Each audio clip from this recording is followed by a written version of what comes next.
Selle saate toob sinuni Volkswagen, sest tõeline areng saab alguse tähendusrikastest vestlustest. Praegu leiad aadressid volkswagen.ee eripakkumise. 10 meie populaarseimat muderit ilma registreerimistasuta. Tere head kuulajad, käes on 16. juuni. Geeniuse digisaade on siin. Glenn Pilver, Meelis Veljamäe, Hans Lõuga selle eetris ja räägime täna siis, mida selline suvine juunikuu keskmine nädal meile tehnoloogia valdkonnast meelde jäi või tõi.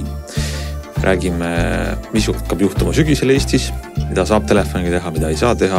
Räägime ilmselt põgusalt, mida Apple lubab järgmise aasta jooksul meile näidata.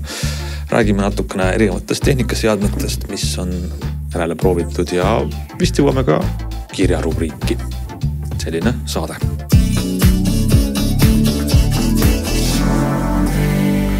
No esimene uudis võib-olla, mida siin peaks ära mainima, paneb nüüd kohkama, aga uudise sisu on siis see, et me testisime isegi siin saates ja rääkisime ja jagasime teile muljeid sellest uuest valimisrakendusest, millega oleks saanud telefonis hääle anda. Aga eelmise nädala neljapäeval valimiskomisjon otsustas väidetavalt väga tasavägisel koosolekul, et ei, sügisel toimuvatel valimistel seda rakendust kasutada ei saa. Arusaamatu on see, et miks on vaja üldse tegeleda testimise ja selliste asjadega, kui nad teavad, millised on nagu Apple'i ja Google'i poolsed poliitikad, et nad, kui neile see ei sobi, siis miks üldse nagu raisata maksumaksja raha nende äppide arendamisse testimisse, eks ole. See on üks asi. Vaata, seal oli ikkagi kaalumine oli nagu öeldud tasavägine. Selles mõttes, et võib-olla olid paljud, kes ütlesid, et teeme ja nüüd siis selgus, et ei saa teha, aga ega siin ei ole jah midagi arvata. Mis minust kui natuke IT-kaugest inimesest või selles nagu äpi arendamise ja turvalisuse kaugest inimesest arusaamatuks jääb võib-olla Ants, sina tead paremini, aga minu jaoks arusaamatuks, miks meil on vaja äppi. Miks me lihtsalt ei tunnelda kuskile valimiskomisjoni turvalise serverisse ja ei tee mingi veebiäppi, mille kaudu ma saan nagu selle hääle anda, mitte et ma peaks sõltuma nagu. Sellega saaks mööda nii Apple'ist kui Google'ist, eks ole. Tehke veebirakenduse ja ongi olemas. See muidugi väga lõbus viis igasuguste petulinkide levitamiseks on ju siis, aga tehnilisse lahendusse minemata see otsustusprotsess on tõesti natukene läbipaistmata. No Glenn ütles, et jah, otsustati, et tasavägisel arutelul, et ei, samas me oleme varem tegelenud selle testimisega, miks siis otsustati ühtepidi ja miks mitte teistpidi, et meil võiks olla natukene rohkem sellist infot kodanikena. Miks me ei saa siis mobiiliga hääletada ja millise riski täitumist me kardame? Aga seal ongi siis põhiline risk, nagu Meelis mainisid, on siis see, et meie eelistused jõuavad siis Apple'i ja Google'ini, kes teab, keda me valime. Või... No, ühesõnaga, jah, mina sain nii aru, et nad ei saa olla 100% kindel, et Apple ja Google seda infot ei näe ja nad seda ei saa manipuleerida, eks ole, või nende mingid partnerid. See tundub üsna absurdne jutt, sest et ega siis äpi... Kuidas ma ütlen, et äpi poe omanikud ei saa monitoorida ju kõikide äppide sisu, et parandage mind, kui ma eksin, see tundub täitsa absurdne. Ma võin ju teha, kas siis Apple ja Google teavad, palju meie pangaarvel on raha näiteks? Seda mitte, aga neil on olemas mingid poliisid, et näiteks kui nad ikkagi võtavad, vähemalt Apple võtab äpid üksi pulgi lahti ja vaatab, mis seal karul kõhus on, sest et... Võid ju võtta, aga ikkagi, kui on krüpteeritud äpid, no see on see sama, nagu me räägime WhatsAppiga, ega siis Apple ei saa lugeda, millest me räägime. Seda küll. Aga ka selle vastu nad üsna nagu aktiivselt võitlevad, aga selles mõttes, et... Minu jutu sisu ongi see, et lihtsalt selles, et tegelikult see tundub küll nagu väga hõre mõte, et Apple või Google saaksid siis seda infot vaadata, et pigem, ma ei tea, mina võib-olla näen sealt ka sama IT-kauge inimesena ikkagi mingid selliseid turvaprobleeme, et lihtsalt see hääletamine kui selline, kõik see autentimine teise seadmega ja kõik see tülikus ja et võib-olla oli sealpool see otsustusprotsess, et ta loob just kui jälle mingisuguse täiendava võimaluse, et ma ei oska öeldagi, et sa annad siis oma vanaemale mingisuguse vana telefoni või viita kusagile või mida iganes, et pigem nagu selles inimlikus otsas, mitte selles tehnilises otsas, aga mine sa tea. No see on jah, aga minu jaoks ongi probleem see, et meie siin tahame spekuleerida ja me ei tea, millele see komisjon mille vahel nad valisid, mis selle valik A, valik B. Just, seda infot oleks võinud kommunikeerida. Selles otsuses oli ju kirjas, et me ei saa seda teha selle pärast, et me ei saa kontrollida Apple'i ja Google'i ehk nende äpipoodi omanike käitumist ja see oli seal konkreetselt kirjas. Ehk siis see oli see põhjus. Võib-olla selle käitumise all on siis mõeldud jällegi midagi, mida oleks võinud selgemalt välja öelda, et see, et Apple ja Google nuhib andmetest, tundub küll täitsa ebausutav, et pigem see käitumine on siis mis iganes muu, ma ei tea, et äpp koristatakse ära, kuna mingi versioon ei vasta mis iganes nii-öelda standarditele või et see. Tegelikult nuhivad andmetest päris palju ja nad ei nuhi üldse andmetest sellepärast, et neile väga meeldiks andmetest nuhkida, vaid nad nuhivad andmetest sellepärast, et nad väga kardavad, et äpid, mis nende poodisse pannakse, hakkavad sisaldama midagi väga illegaalset, eks ole, ja siis tõmmatakse nemad listrule kui vahendajad. Et nad kardavad seda ja sellepärast nad nagu üritavad ikkagi väga põhjalikult seal äppide sees torkida, eriti Apple ja Google'it on süüdistatud selles, et ta seda liiga vähe teeb kohati, eks ole. Ja siis tulemuseks on see, et võib-olla siis väga ei usaldata, et äkka see torkmise käigus nad nagu saavad liiga paljudele andmetele siis selle Eesti Vali äpi puhul, eks ole. Et mitte see, et nad väga nagu tahaks seda teha, vaid lihtsalt, et see võib nagu nii-öelda mitte juhuslikult või pooljuhuslikult siis nagu avada mingi tee manipulatsioonile või liigsele info liikumisele, eks ole. Ma jään selle koha peal jään nagu kuidagi skeptiliseks, et kui mingist illegaalsusest on juttu ja siis kindlasti ühe riigi valija äpp ei ole nagu selline halli või musta nimekirja äpp. Ja ma saingi nagu aru, et nende nagu soov või lootus oli see, et kuna tegemist on riigiga ja nii-öelda, kui see saaks nagu ametlikel tasemetel, et kui Sundari ja Tim ütlevad jah, et tore, et peame otse läbirääkimise, kuna te olete riik, siis me usaldame teid tasemel, teeme teile erandi, aga ma saan aru, et sellist erandit ikkagi ei tehta, sest me ilmselt on liiga väiksed. Ja see ongi nagu kogu see point seal. No ja samas Smart ID on ka äpp, tuletame meelde ja nii edasi ikkagi. Selge, lähme siis edasi järgmise uudisega, lähme samast Timmi koduaeda, et mida nemad siis ette võtsid. Sest eelmisel nüüd juuni alguses traditsiooniline Apple'i ülemaailmne arendajate konverents toimus ja kuidagi ikkagi selline paugatused uudistest, mis Apple seal näitas, olid veel väiksemad kui eelmistel aastatel, ma pean tunnistama minu jaoks. Ja mina üllatusin seekord väga tugevalt ühe konkreetse asja pärast. Nii, mis see oli? Üllatusin üllatuste puudumise pärast, ehk siis Apple on igal aastal, mina kui Androidi ja Windowsi kasutaja, kes me Apple'i maailmaga vähem kokku puutun, mingil määral puutun kokku, aga vähem kui mõned teised inimesed, siis iga aasta Apple pakub mulle sellist vau-efektiga äratulmisrõõmu teemal, et mis mõttes, et iPhone'il või Mac'il polnudki veel sellist asja, mis Androidil või Windowsil ammu olemas oli, eks ole. Siis sel aastal ma ei leidnud seda ühtegi sellist asja, sellepärast et näitasid väga vähe asju. Nii lihtne see oligi. Mitte ainult kopeeritud asju Androidist, vaid üleüldse. Aga muidugi selles mõttes, et see klaasdisain on iseenesest ikkagi nagu ilus, kuigi samas seal on probleem, et ta kohati loetavus ja nähtavus on nagu mõnede kohtade peal kehvem, aga me peame arvestama sellega, et tegemist on esimese betaga, ehk siis sügiseni nad jõuavad seal veel parandada ja tuunida päris palju. Et iseenesest mulle ta meenutab kui natukene Windows Vistat, ma ütleksin, et sihukest aerodisaini see oma läbipaistusega. Aga töödes Apple'it siis juba on näha, et nii mõnedki siin Androidi community inimesed üritavad seda väga hoolega kopeerida ja kloonida, mis neil selgelt ei saa õnnestuda, sest et ainult Apple suudab kontrollida seda nii-öelda, et kõik ikoonid oleksid ikka kindlasti klaasidisainiga, mitte nii, et üks ikoon 100 on nagu mingi muu disainiga, eks ole. Apple, kui me vaatame ikkagi läbi aegade, väga harva, aga tõesti ikkagi on seda loomulikult juhtunud, on teinud midagi sellist, et nii-öelda must on keeratud valgeks, et pigem on alati olnud need muutused suhteliselt väikesed, sest et asju, mis töötab hästi ja näeb ilus välja, ei saa ega ei tohigi liiga palju muuta tegelikult, et selles valguses, ma ütleks, et muidugi seal sellist mingit, et vau, et nüüd lõpuks tuleb selline asi ei ole, aga kõik need asjad, millest nad rääkisid, jah, üks oli siis see Liquid Glass'i nimeline, nagu kuidas me ütleme, disainikeel, selline väike ilus asi, siis see ühtse versiooni numbri jutt, see ka nüüd ei ole mingisugune, et vau, et nüüd ma ostan omale lõpuks iPhone'i, sest nüüd on nii, eks ole, aga iseenesest Räägime numbrist korraga, võib-olla kuulajad ei tea seda, et iOS 26 tuleb siis sügisel välja, macOS 26, tvOS 26, siis tuleb välja WatchOS, mis nagu on tore, et kui klapib siis aastanumbriga, sest ilmselt hakkavad nad rohkem kasutusse jõudma 2026. Kõige suurema hüppe, muide, teeb. Kui teised näiteks iOS hüppab 19 pealt 26 peale, siis Vision OS hüppab versioonid 3 versioonile 26. See oli Vision ja ma hakkasin mõtlema, see Mac OS sai muidugi mitte. See oli Vision OS. See Vision OS sai nüüd kõva sellise turundus boost'i, et jõuda teistele järgi. Ta on nüüd kohe 22 võrra parem kui enne.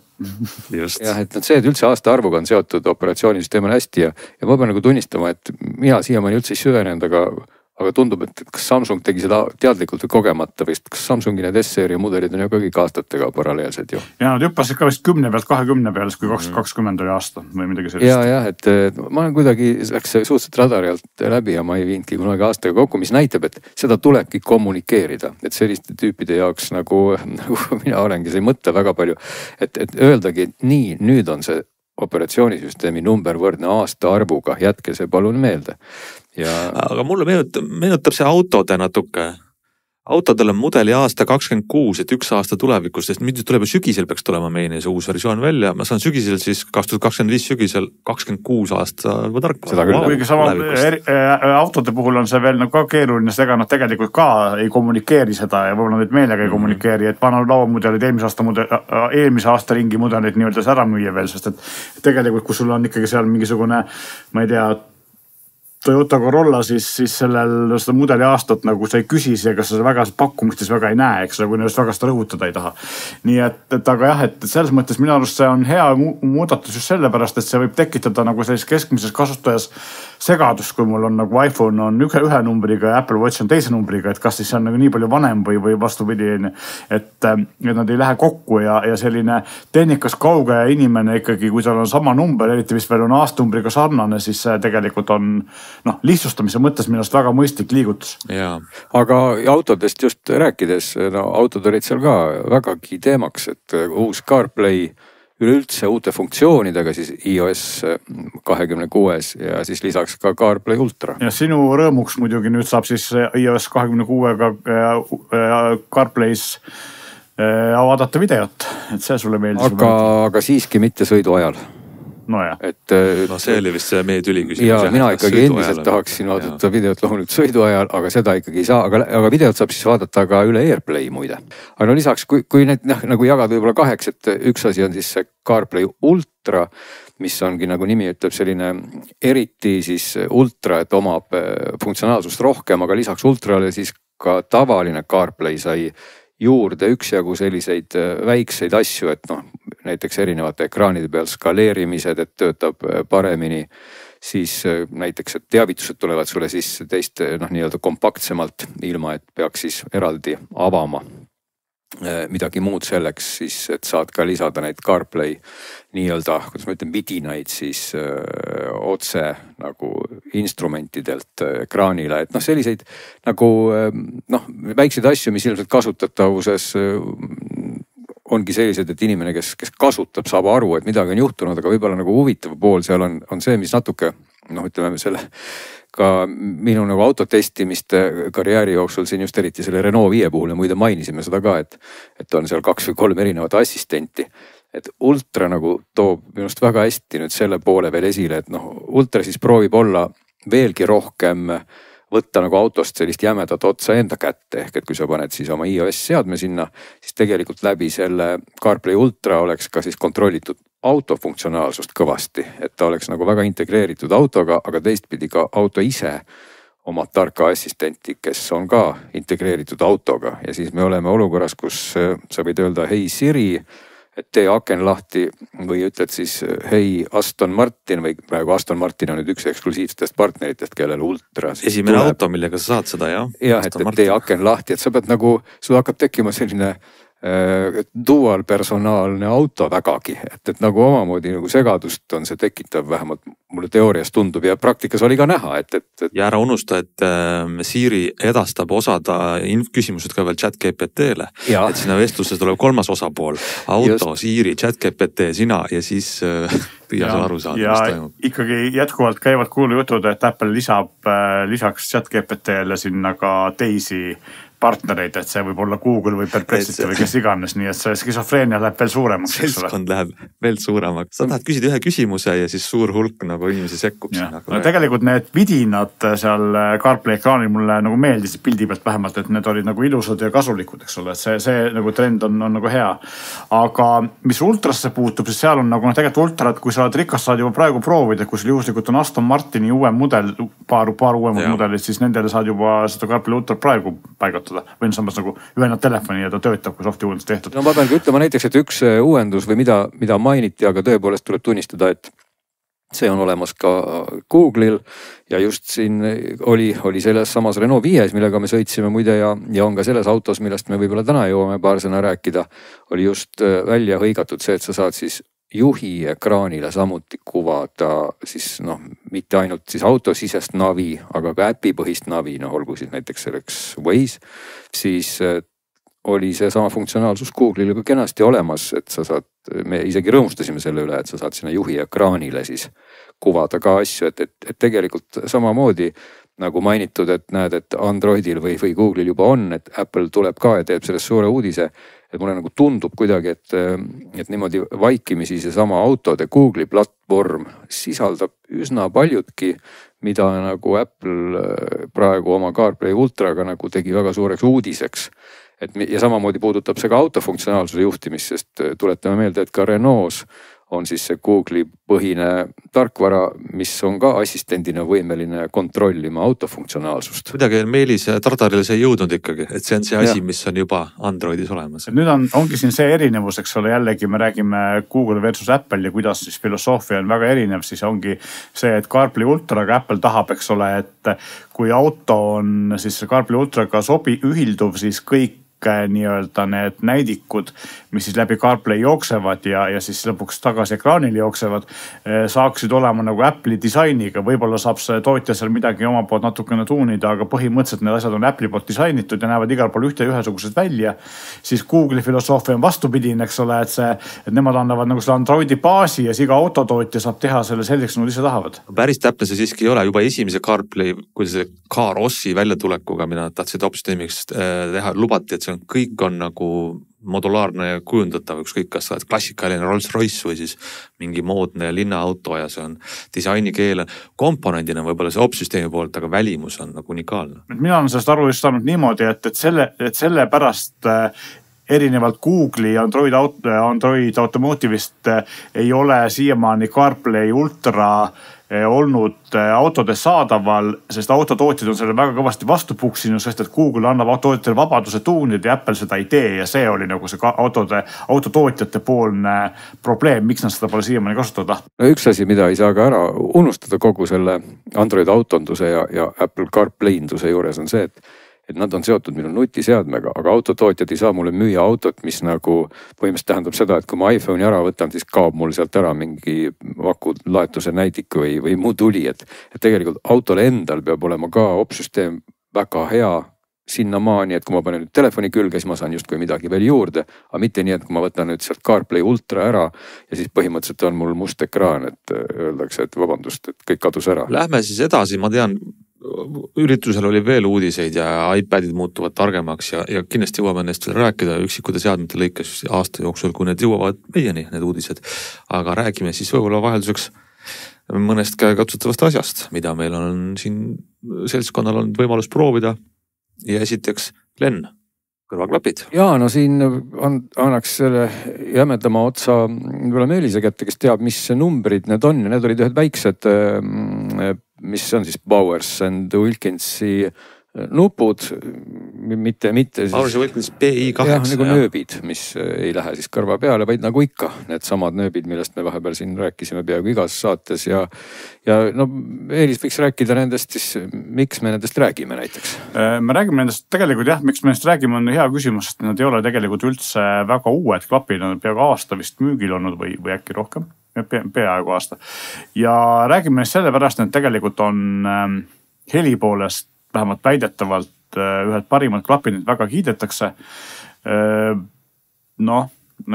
Ilmselt on ka, aga nüüd küsimus ongi selles, eks ole siis, et mida ta maksab ja mis selle raha eest saab ja võib-olla hakkame siis pihta nagu sellest, et mis nad üldse on, et noh, tegemist on selliste võib-olla suhteliselt suurte kõrvaklappidega, mis tegelikult kõrvas, kui kätte võttes tunduvad nad palju suuremad kui mõned teised sarnased kõrvasised klapid, aga kui sa nad kõrva pane, siis nad võib-olla enam nii suured ei tundu. Nad on küll sellised laiad, aga samas nagu madalad, et nad ulatu kõrvast väga palju välja. Suur Bowers & Wilkinsi logo on muidugi külje peal, et seda sa hästi reklaamida, kus neid kannad. Ja ümbris on ka siis nagu natukene suurem kui siin mõnel konkurendi, näiteks Pixel Budsil või aga ta jääb võib-olla sinna OnePlus Budside karbi suurus on sama kui OnePlus Budsidel ja ta on hästi sellise ümarat nurkadega, nii et kui sa taskusse need karbi paned, siis ta tegelikult on üsna mugav taskus. Aga mis hinnaklassi nööbid nad on? Noh, nüüd me jõuamegi sinna, mis hinnaklassi nööbid nad on, siis nad on väga kallid või noh, väga kalli suhteline mõiste. Selline soovituslik müügihind, millega neid ka tihti müüakse, on 400 eurot. Oi.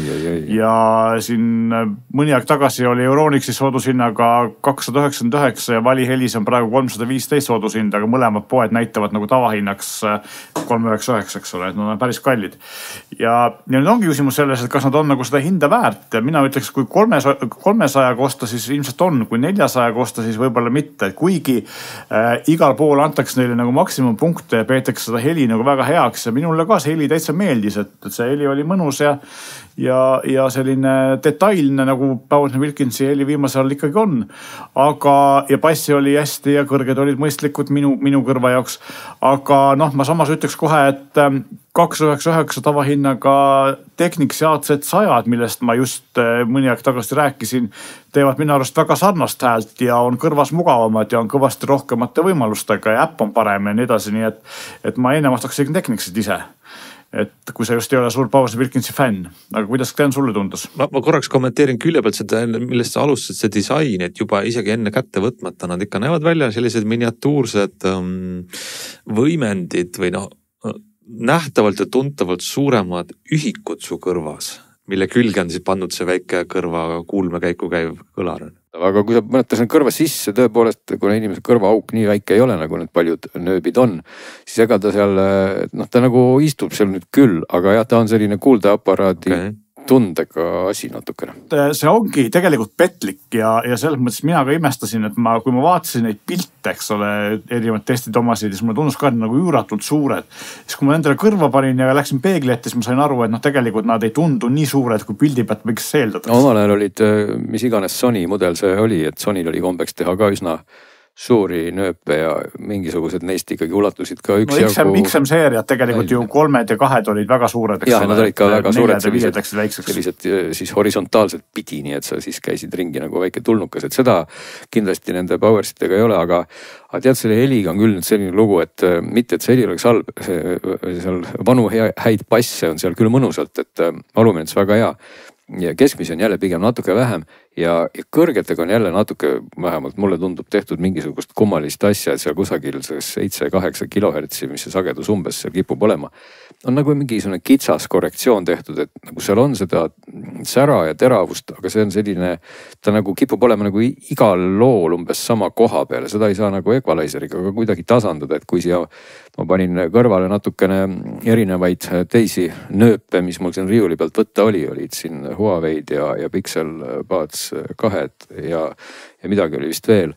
Et siis pean tunnistama, et nendel nagu seda ülemise otsa sihukest imelikku asja ei olnud ja keskmisi sagedusi pigem mängib see Bowers natukene vähem. Aga kui sa paned ta jah niimoodi omale hooletud kõrva, on ta tegelikult hea soundiga ja iseenesest ei saa nagu öelda midagi halba, et ta tegelikult kõik lood maskeerib selliseks natuke mahedamaks, aga samas kergelt teravapoolseks, aga samas ka bassirohkeks ja ühtlaseks, et iseenesest see on nagu mõnus, aga noh, ma peaks nagu tunnistama, et ma isegi heli poolest ei helistaks täna Google'i neid nööpe just sellepärast, et see kesksagedus on natukene selgem, kui oli Bowersitel ja seal kõrgete otsas ei käi sellist imelikku keemiat, olgugi et equalizer on seal olemas. Saad seda asja natuke tuunida, aga noh, sa ei saa selle, oli vist 5-ribaline, sa ei saa sellega päris mingisugust mikrokorrektsiooni teha, nii et aga kui ma seda hinda praegu kuulsin, mis nad maksavad, siis ikka tekib küsimärke päris palju, sest selles hinnaklassis on toredaid valikuid, et kui nad maksaks jah, seal mingisugune 200 pluss eurot, siis tunduks, et ei ole ju väga hull, et aga nagu 300 pluss. Mina olen tegelikult selle heliga rohkem rahul kui piksliklappidega, küsimus on selles, et piksid maksavad täpselt 2 korda vähem, eks ole, et kas, kui see Bowers Wilkins ei ole soodushinnaga. Et igal juhul võib-olla nagu hinna ja omaduste suhte poolest on piksliklapid tõepoolest mõistlikumad või Huawei'd või need muud taolised, eks ole. Aga samas, kui ma vaatan siin neid igasuguseid professionaalseid ülevaatesaite, What Hi-Fi'd ja muud selliseid, siis nemad ütlevad, et parimad klapid, mis kunagi tehtud on vähem või midagi sinna kanti, nii et selles mõttes arvamused on väga erinevad. Aga omapärast need on head, on nad ka, aga mina olen Gleniga selle koha pealt nõus, et nad on lihtsalt liiga kallid. Need ei ole nagu seda hinda päris väärt. Rääkimata sellest, et kui me siin eelmiste suurte Bowers & Wilkinsi klappide testis kurtsime selle üle, et äpp on nagu üsna tagasihoidlik kehv ja kehvem kui konkurentidel, siin täpselt sama äpp, eks ole, täpselt sama probleem. Ja ka mürasummutus samamoodi, et ta ei saa ikkagi vastu ei Huawei'le ega ka rääkimata Sonyst või Bose'ist, eks ole, mürasummutuse kvaliteedi poolest. Seal muide ei ole, seda nüüd ei saa öelda, et teistel ka mõningatel mudelitel ei ole minust seda paaritamisnuppu, nii et kui sa oled selline, tahad nuppu vajutades alguses saa ja ma lihtsalt katse-eksituse meetodil proovisin karbis vajutada mõlemat kõrvaklappi ja see pani ta paaritamise režiimi. Ma ei tea, kas see oli õige, mida teha, aga see töötas. Ja vaat, minul on vastupidi, et ma tavaliselt, mina olen nagu olnud aastaid ju Jabra kasutaja. Ja Jabra pole kunagi olnud nuppu ja siis minu jaoks esimese nupuga klappide minu kätte sattumis oligi mul hämming, et mismoodi ma üldse paaritama saan, siis ma ei saanud aru, et see nupp peal on, eks ole. Ma olin harjunud, et ma pean hoidma mõlemat all ja paaritamine töötab.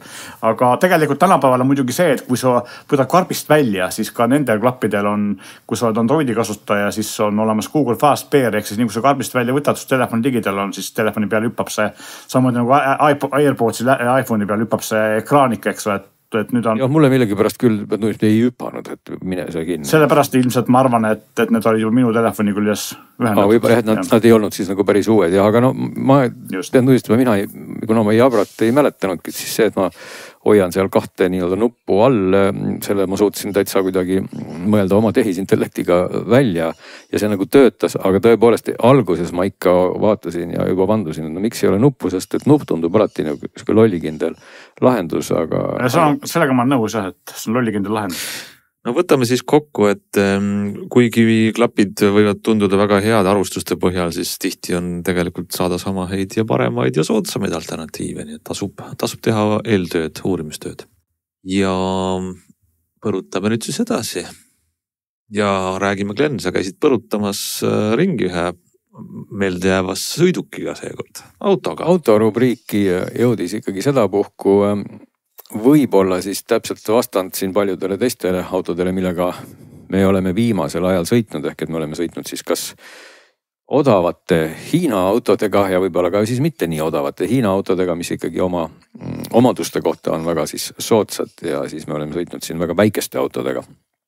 Aga see auto siis pole nendest mitte kummatki, et see auto on ikkagi ka, ma ikkagi ütleks, ikkagi väga suur, võib-olla sulgudes, aga ikkagi pigem pehmelt öeldes suurepoolne ja kindlasti on ka suure hinnapoolne, sest et selle auto hinnad algavad natukene alla 100 000 euro.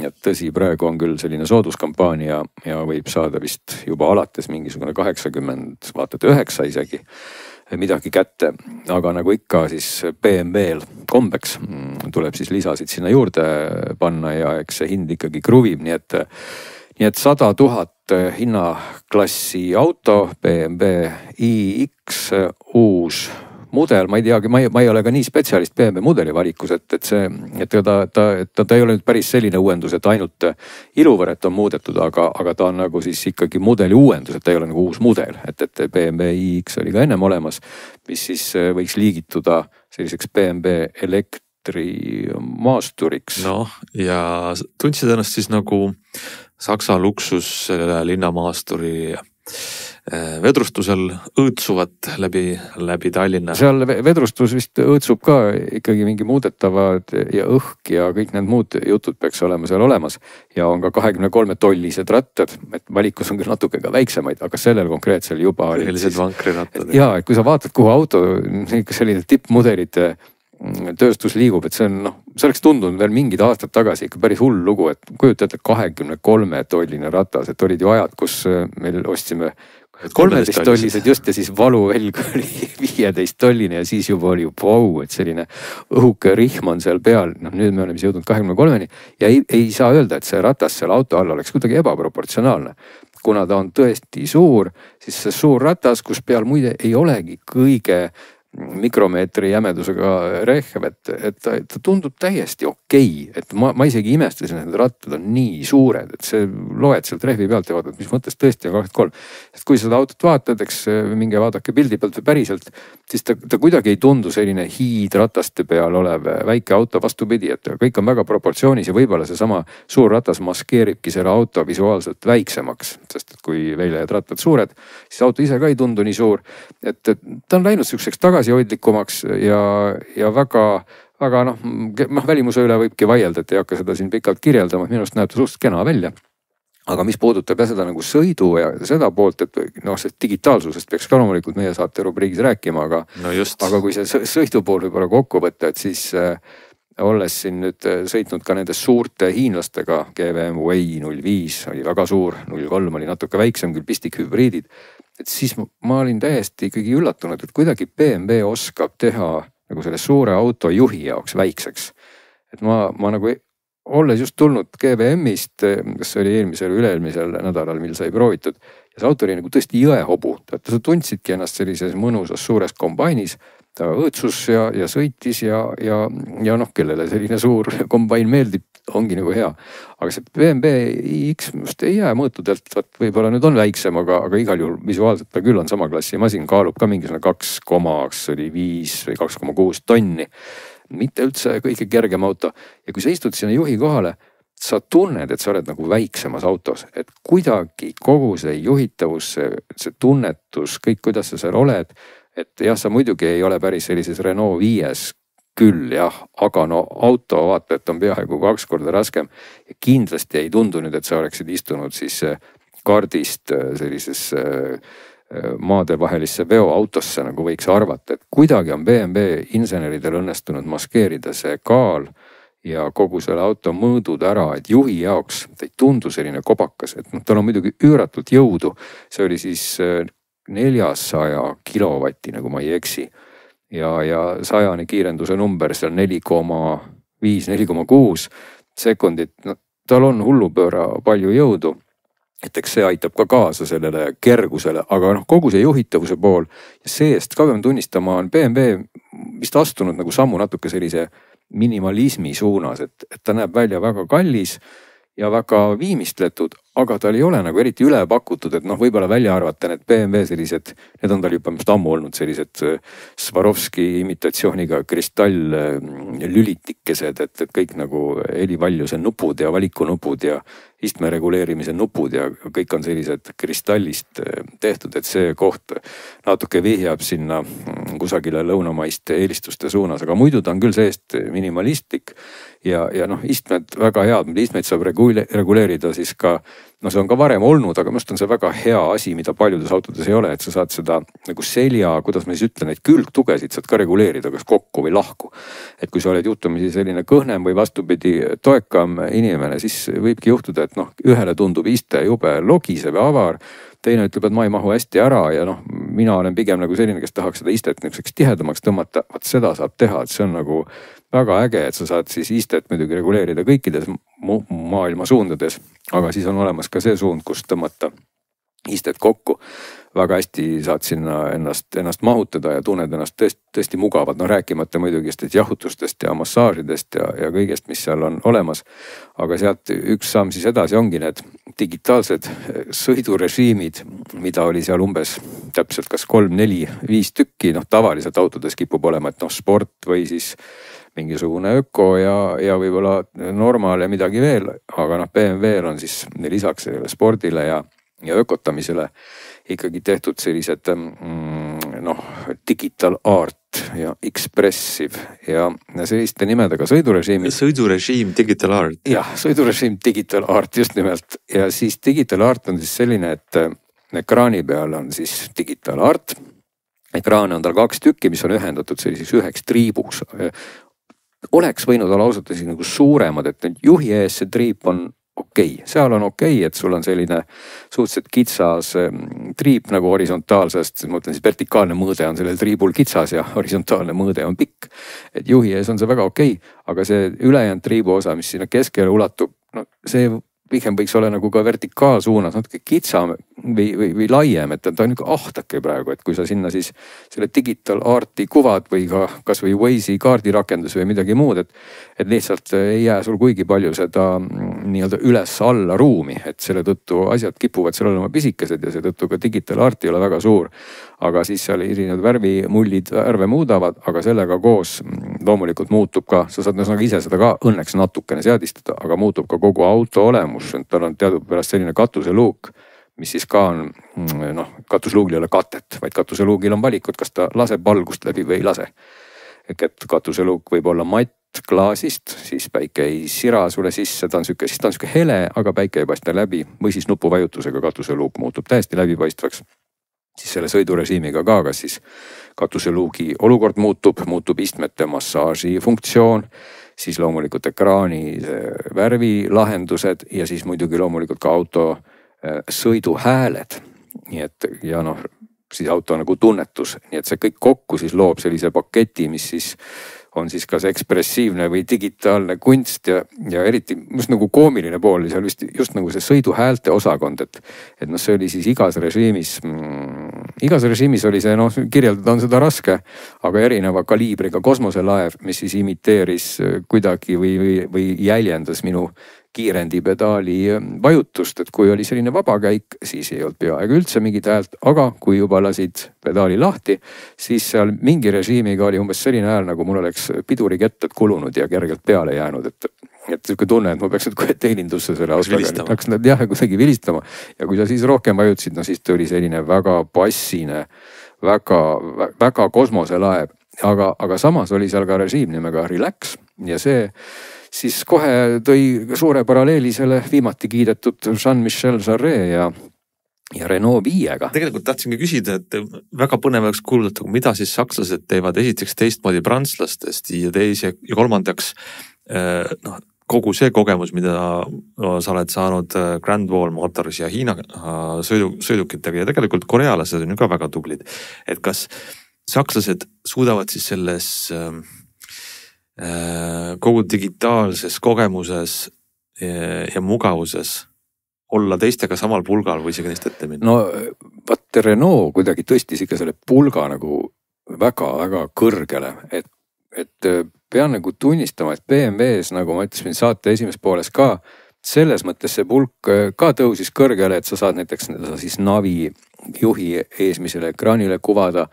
Android auto, Apple CarPlay'd ei olnud mul võimalust proovida, Android auto toimib väga hästi ja samamoodi said sa ka Android auto puhul siis näiteks selle sama äpi navi ka integreerida siis nagu auto põhikoduvaate üheks aknaks, mida näiteks Hiina autodel ei saanud ühelgi niimoodi teha, et kui sa valisid sealt Android auto, siis see rööbis nii-öelda piltlikult ära kogu selle keskmise ekraani ja siis kui sa tahtsid auto seadistustesse minna või autoekraani vaadata, siis oligi seal vaja siis teada sul mingisugust näpuliigutust, kuidas sellest Android autost välja pääseda, sest seal ei olnud ekraanil ühtegi sellist autonuppu. Selle koha pealt BMW lahendus ka väga super, et sul on võimalik nagu siis nii-öelda kombineerida oma vahel Android auto, mis on siis nagu ühes aknas mingite asjadega, teises aknas on võib-olla need autonupud ja auto poolt näidatuvad, kuvatavad asjad. Nii et selles mõttes see lahendus oli hea, aga näiteks kui siin oli nüüd sõiduhäältest veel juttu, et Renault puhul oli see natuke teistmoodi, et Renault puhul see sõiduhääl siis, mille oli kujundanud Michel ise, see oli siis jalakäijaid hoiatab ja suunatud väljapoole.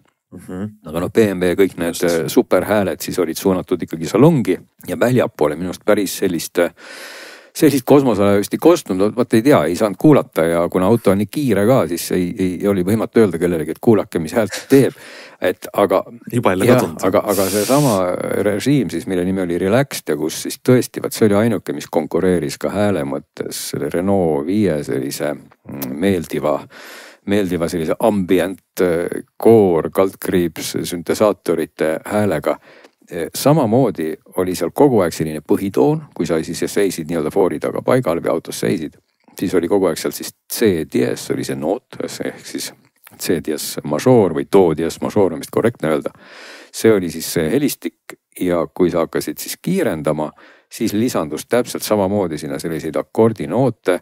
Minust selle taga peaks olema vist Hans Zimmer. Isiklikult olgugi, et menüüdes Zimmeri nime ei turundatud, jah, et aga väide. No ma just mõtlesin, et keda BMW suudaks panna sealt Saksa muusikaskeenilt vastu. Muidugi Hans Zimmer. Zimmer on vabalt, kannatab täiesti võrdlust ja see heli oli ka äge, aga miinus võib-olla selle juures oligi, et kui nüüd Renault puhul see ulatus ainult välja ja tõesti garaažis ma tegin akna lahti ja võib-olla isegi mõtlesin, et pagan, ma tahaks nagu rohkem seda heli kuulata, siis BMW puhul oli seda selles mõttes liiga palju.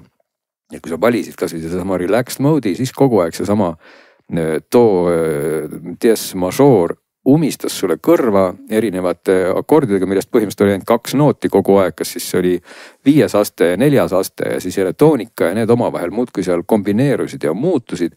See muutus nagu veidi nagu töötavaks, see oli nagu sama tunne, nagu sa paned siis nagu ühe loo mängima ja nagu kurat kogu aeg on see sama lugu, et sealt oleks võinud siis Hans Zimmer või kes iganes seda tegi, just astuda veel paar sammu edasi, et kui juba AI teeb sellist hääle lahendust, jumal küll, tehke seda veel ägedamalt, et tehke mingist teises helistikus, las ta võib-olla näiteks pidurdamisega muutub minoorseks, võib-olla kui ma palju kiirendan, tuleb mingisugune crescendo ja kerge pasun puhub kuskilt, et see võiks ju täielikult ollagi sõidu ja kogu parameetrite baasil selline AI genereeritud ambient soundtrack. Vaat see oleks üliäge, et praegu ta jäi nagu pidama selle ühe sammu peale, et esimene efekt, tõesti on võib-olla relaxed ja siuke mõnus foon.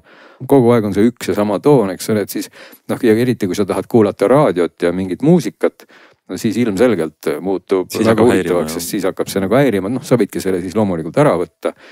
Aga seal oli siis nagu see koht, kus saaks kindlasti veel heliloojaid ja produtsente ja muid tegijaid ekspluateerida ja kasutada, et miks mitte, et tegelikult BMW ja Renault on minust täna ainsad, kes on ikkagi sellise musikaalse heli toonud autosse ja sidunud selle sõidurežiimiga, küll nagu erinevas kontseptsioonis mõnes mõttes. Väga hea mõte, sest miks sa pead laskma kogu aeg sellist kosmoselaeva heli, mida sa võib-olla kasutadki ainult selleks, et kutsud omale sõbra autosse, ütled, kuule vaata, mis jabur režiim siin on. Ja siis vajutad pedaali ja siis kõik oigavad, kui äge, aga sa igapäevaselt seda tegelikult ei kasuta. Ja sellistest pisikestest asjadest, mida me Renault puhul muidu väga kiitsime, osaliselt ka BMW on neid lahendanud. Seal on siis nupp, millest sa saad ühe vajutusega ka kohe need hoiatused välja lülitada. Pean tunnistama Renault, et topeltklõps on natuke mugavam, kui seda pikalt all hoida. Samamoodi ta jätab meelde selles sõidurežiimi, mida sa siis viimati kasutasid, mis on ka iseenesest tore, et kui sa näiteks paned alati, siis on sul see relaxed mode, nagu esimene siis autoga sellega alati stardib, aga erinevalt Renault'st samamoodi siis ütleme, et erinevus tuleb sama süsteemi režiimist, et on ka BMW nagu D ja B, sa saad siis selle selektoriga valida, kas on see pidurtab regenereeriv režiim või siis tavaline drive. BMW puhul alati, kui sa lähed autosse ikkagi, siis esimene on see D, aga mäletan, et Renault puhul väga kiitsin seda, et ta jättis meelde selle, kui mul oli see B-eelistus, siis alati läks nagu see, millega mina sõitsin esimesena. Nii et sellistes väikestes nüanssides oleks ka seal digitaalsuses ja tarkvaras, ma ikkagi paneks praegu Prantsuse insenerid nagu esikohale ja samamoodi ka graafika mõttes, mitte et BMW oleks graafika mõttes olnud halb, aga kohati seal nagu Meelis ka mainis, tegime temaga väikse tiiru ka, et need ikoonid on natuke sellised vanaaegse feelinguga, mõned graafilised elemendid oleks justkui väga moodsad, et tal ei olnud nagu sellist nii head stiililist kätt, et Renault see liides oli nagu paremini kujustatud. Nii et jällegi koht, mida saaks teha paremini ka. Ikoonid näevad välja nagu selline mees pluss koer tüüpi üksi arendav inimene, kes üritab teha järgi Androidi peal iOS ikoone, ei saa sellega väga hästi hakkama. Vaat selline mulje jäi, mitte nagu multimiljonäri firma, ehk selles nagu väga suure käibega ettevõtte nagu BMW on. Aga mind pani imestama just see, et kõik muu oli nagu väga tore ja nii edasi, aga kas see helimäng ongi nagu see, mille puhul BMW arvab, et see peaks nüüd helistama 100 000 eurost autot odavamast, et see nagu not enough või see on nagu see kimmik või siuke nagu mõttetu pisiasi, et kui Renault puhul on see nagu okei, et see 25 000 või 30 000 euros auto puhul see eristab nagu mõnusalt, siis see 4 korda kallim minna puhul või 3 korda kallim minna puhul ma tahaks nagu see ei impressi mind enam, eks ole, et see ei ole see, mida nagu seal välja tuua. Samas siiski olgem ausad, kogu see komplekt on nagu ikkagi äge, ta on ikka ääretult vaikne, et seda tuleb tunnistada küll, et kui sa need just helid välja lülitavad, ongi seal peaaegu täielik vaikus, kogu see veermik ja sõiduisolatsioon ja see pool on hea ja helist rääkides ka BMW on seal Powers & Wilkins on siis helisüsteemile abistava käe ulatunud, aga ei ole mina enam ka kogenud seda lahendust, et siis peatugede sees on ka kõlarid, mis annab sellise efekti küll, et sa saad peatugede sees sellist keskriba omale siis lisada või ära võtta juurde ja toob kogu selle heli sulle lähemale. Ja mis on muidu, kas nüüd kimmik, aga ka selline lahendus, mille sa ükskord paned korraks sisse, et sõpru ehmatada ja siis keerad ilmselt välja, on see, et siis vibratsioon, selline bassikõlar on istmes ka. Ehk et sa võid siis istme panna vibreerima bassika sünkroonis, mis on nagu pehmelt öeldes naljakas, et mitte öelda segav, aga võib-olla kellelegi see tõesti meeldib, et siis kui tuleb selline bassitümakas, siis sul kogu aeg kõdistab selga ja tagumikku, et aga ma sellega väga ütleme ainult sellega nüüd ei nõustuks, et seda hinna ees sa saad siis valida neid helisid ja režiime, et tegelikult ta on ikkagi sõidus ka. Ja ma seda ei ütle, ma ütlen seda, et nagu kas see on asi, millega BMW peaks ennast nagu üritama eristada, et vaata, täna neid asju tõenäoliselt ongi nii, nad on kõik sellised väiksed asjad, et ma ütleks ka, et nagu lõpuks see, et kas sul kõlar siis on seal istme sees või ei ole, et sellepärast sa ei jäta seda autot ostmata, et kui neist asjalikust küljest rääkida, siis tegelikult võib-olla isegi seal on norimisruumi rohkem, et näiteks kui sa istmed alla voldid tagareast, siis see põrand ei ole päris sile, et natuke jääb kõrgemaks see tagaistmete pool. Et kui sa oled näiteks matkasell ja tahad selle ennast välja sirutada, siis sa pead arvestama, et see põrand ei lähe päris siledaks. Teistpidi ka ikkagi kummaline, võib-olla on kummaline vale sõna, ta ongi suur ja raske auto ja laiade rehvidega. Ta võttis ikka elektrit palju. Keskmine kulu siin praeguste testsõitudega oli kogu aeg minul 24-5 kandis kilovatt-tundi 100. Luksusauto tarbe, see ongi. Ja aku on seal suur, vaat sellest poolest me ei maininud 109 kilovatt-tundi, mis on ikkagi juba üsna selline, et rohkem suuremat akut juba naljalt ilmselt tänapäeval ei ole ja ei panegi, et auto läheb järjest raskemaks. Aga isegi kui sa vaatad seda aku mahtu ja nüüd jagad siis selle 25-ga, sa saad sealt võib-olla heal juhul siis 400 kilomeetrit kätte, olgugi et selle tehnilistes andmetes minu just läbisõiduks nad reklaamivad seal lausa 6 või 700, väga ulmelisi numbreid. Ma ei kujuta ette, kuidas või mis, võib-olla ökotad, teised väljad ka, teised rehvimõõdud. Plekkväljad alla ja läheb äkki. Plekkväljad, väiksed plekkväljad alla ja läheb, et võib-olla siis saad, et igal juhul nende 23 tolliste rehvidega, praeguste ilmadega, kus väljas ei ole otseselt miinuskraadid, oleks võinud võib-olla see kütusekulu või elektrikulu olla väiksem. Okei, muidugi sa vahepeal ikka kasutad seda võimsusressurssi ka ja ongi äge, aga isegi tagasihoidlikumalt ja normaalsemalt siis sõites.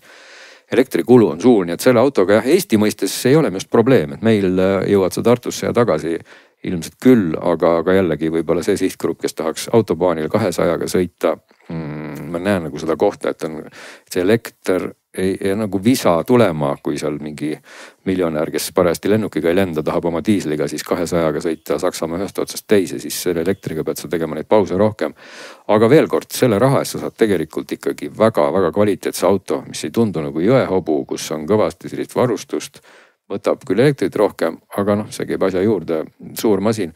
Nii et BMW ikkagi endiselt oskab teha väga häid autosid, see on ilmselge. Ja väga hea ülevaade ja tegelikult mulle ka meeldib see, et tegelikult me võrdleme tegelikult täiesti teise klassi Renault 5-ga, aga see, kuidas elektroonilise tarkvaraga suudad seda sõidukogemust mõjutada, see on tänapäeval nii tähtis, et ükskõik mis klassis sa oled, see võib sul anda sellise kogemuse, mis jääb meelde. Võin küll eksida, aga minu arust BMW on ka oma elektriautodega turu osapoolest Euroopas suhteliselt heal järjel, et Volkswagen on küll suurem, aga ta on üsna seal tipus, eks ole, minu teada. Ja ega mõlemad tegelikult ka Volkswagen või Grupp teeb mõnes osas väga häid ja toredaid lahendusi, aga näiteks BMW ei ole läinud kaasa selle start-stop nupu kaotamisega. Et mina olen selles leeris, kes ütleb, et võtke ära sealt elektriautosse start-stop nupp, no seda ei ole vaja, aga on ilmselt väga palju selliseid konservatiivsemaid autojuhte, kes muudkui tahavad seda nuppu vajutada ja BMW-s sa saad seda endiselt vajutada. No tundub mulle nagu täiesti kasutu, et miks see nupp seal on, aga on, et alati paned siis nupu ja siis valid seal selle käigu ja mida iganes. Ja vist ei olnud seal ka seda B-režiimi, seal oli küll nagu parking break, et seisu pidur, aga minu seal käigu valid seal seda keskmist asendit omakorda jälle ei olnud, et jällegi üks asi, mis võib-olla nii ei meeldi või vastupidi, aga samas suunatule kang oli väga hea, minu mälu järgi jäi see sisse ka vähemalt, või ei tundunud seda tunnet, et ma nüüd ei tea, kas suund vilgub või ei vilgu. Ja asi, mida me seal väga ei jõudnud üldse kuidagi proovida, oli siis sama assistent, millest me siin rääkisime, et eelmistes BMW-des ka assistent oli päris nutikas, aga seal kuidagi läks hoopis niimoodi, et sõitsin rohkem ja rääkisin autoga vähem, aga seda võib alati küsida, et mis täpselt on siis väärt seal seda hinda, aga BMW ei olegi see auto, mis mis on seda väärt seda hinda võib-olla minu kui sellise algaja autojuhi jaoks on see, et ta parkis ise väga hästi, see oli minu jaoks muljetavaldav. Ja ta parkis muidu tõesti hästi, proovisime seda täitsa niimoodi, ei olnud üldse läbi mõeldud katse, et lihtsalt täitsa suvalisel hetkel Meelis oli roolis, vajutasime nuppu, pargiks tõesti siia ja isegi auto ei vajanud mingisugust erilist sellist eelsoojendust, et sõidame seal parklas ringi ja ta nägi kohe seda kohta ja ta kohe sinna kohale ka sõitis ja seal on ka võimalik siis välja sõites valida kummale poole ta siis veel keerab ja tõesti see pool tundus toimivat seal hästi. No nii, aga tõmbame siis saate kokku, võib-olla lõpetuseks mainin veel meie kuulaja kirjade rubriiki, tegi saadet Geenius.ee ühte kirja, mis on tore võimalus natukene teha reklaami, sest et eelmine saade vist või 2 saadet tagasi me rääkisime sellest, kuidas AI-ga võiks teha, mina kirjeldasin oma sellist väga isiklikku mõtet, et AI aitaks mul teha rongiaegadest siis tabeli, mis oleks kiirem kui Elroni enda lehekülg ja meile kirjutas siis Jüri. Jah, Jüri saatis meile kirja, et juhuslikult Elroniga maadlemine ei ole üldse mitte väga isiklik probleem minul, vaid siin on ka teised näiteks niimoodi, et tahad oma lemmikmarsruudi aegu vaadata, sõidan Ülemistest Balti jaama, mis kell rong tuleb ja ei peaks nüüd toksima sisse või mingid muud jändamist tegema. Siis on selleks tehtud valmis nimega äpp Jaam, nagu eesti keeles kõlab, nii ongi Jaam. Ja hetkel ainult küll iOS-ile nii kella pealt kui telefoni pealt siis vaadata oma lemmikaegadelt seda rongi tulemist või väljumist oma marsruutidel ja tõesti, mina sellest küll ei teadnud, ma arvan, et paljud Elroni sõitjad, kellel on iPhone, sellest ka ei tea, nii et otsige Jaam ja saate võib-olla veel mugavamalt oma rongi aegu vaadata. Kas Jaam pakub konkurentsi sinu AI lahendusele? Noh, mõnes mõttes ju küll, jah. Küsime siis otse, kas sa kasutad nüüd Jaama oma lahenduse asemel? Ma olen hetkel mõlemad kasutanud. Mul on tunne, et see Jaam vahepeal laeb ka aeglaselt, et nagu sõltub sellest Elroni API aeglusest, aga ma ei ole hetkel valmis põhjaliku arvustust tegema, et võib-olla siin on telefonis mingi probleem. Ma arvan, et võib-olla sa peaksid tegema konkureeriva lahenduse äpiks vormistama, ütle Cloud 4-le, ütle, et aeg oleks võib-olla äpiks. Aga kindlasti on meil kuulatel siin veel häid selliseid ideid ja mõtteid, nii et saatke meile kirju. Sellega on 16. juuni saade läbi. Aitäh! Kohtume teiega siis, kui on juba suvised pühad nädala pärast.